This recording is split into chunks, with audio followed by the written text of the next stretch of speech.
इस गाना को फरमाइश किया है दोस्तों डीजे रविंद्र लिंडा हसाईपुर जतरा डंगा से और इस गीत को प्रस्तुत करते हैं डीजे सुब्रत उरांव शामसी मिकडुमरा से और इसे गाया है गायक मिथिलेश नायक।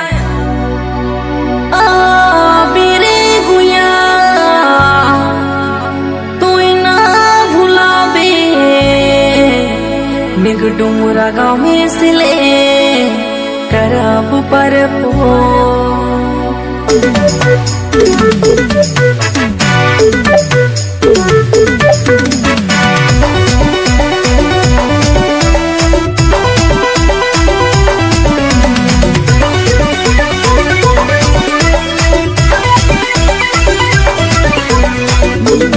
पुन्हा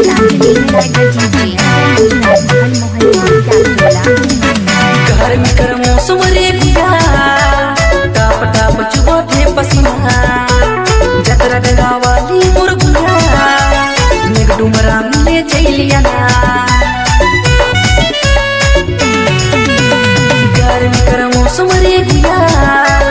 टाप टाप चुबो थे पसीना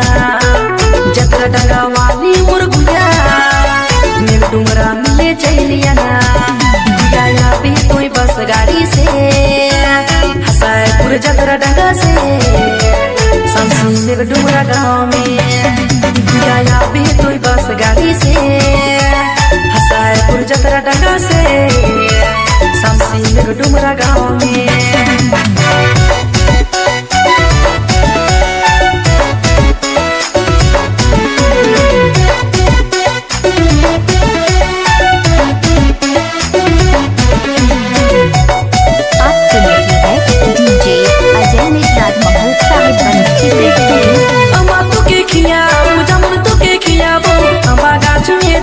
नाम लिखबो यमा तो के खियाबो जमन तो के खियाबो अम्बा गाछ में तोर नाम लिखबो बुया याबे तोय बस गाड़ी से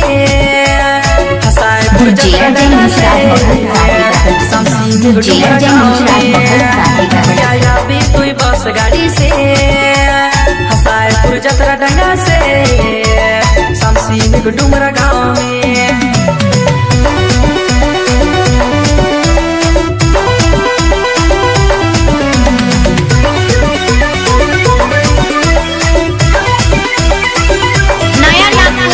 लेके आवत है डीजे रविंद्र लिंडा हसाईपुर जतरा डंगा से। रविंद्र लिंडा हसाईपुर से फोन करके तो के मिले बुलाला रविंद्र लिंडा हसाईपुर से फोन करके तो के मिले बुलाला बुया याबे तोय बस गाड़ी से हसाईपुर जतरा डंगा से शामसी मिकडुमरा गाँव में बुया याबे तोय बस गाड़ी से हसाईपुर जतरा डंगा से शामसी मिकडुमरा गाँव में।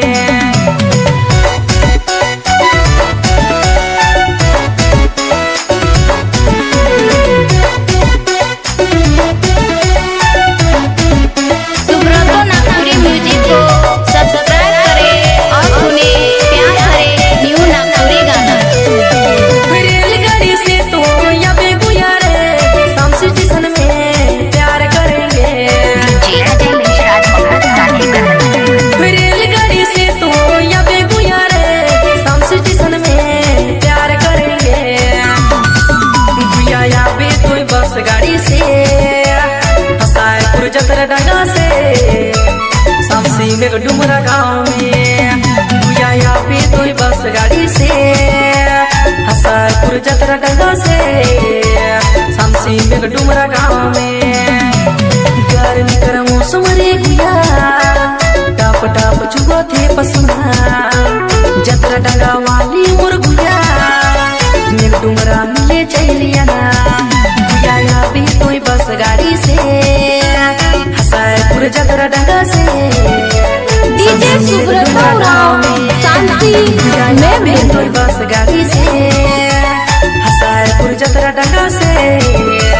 शामसी मिकडुमरा गाँव में। पुन्हा राजमगही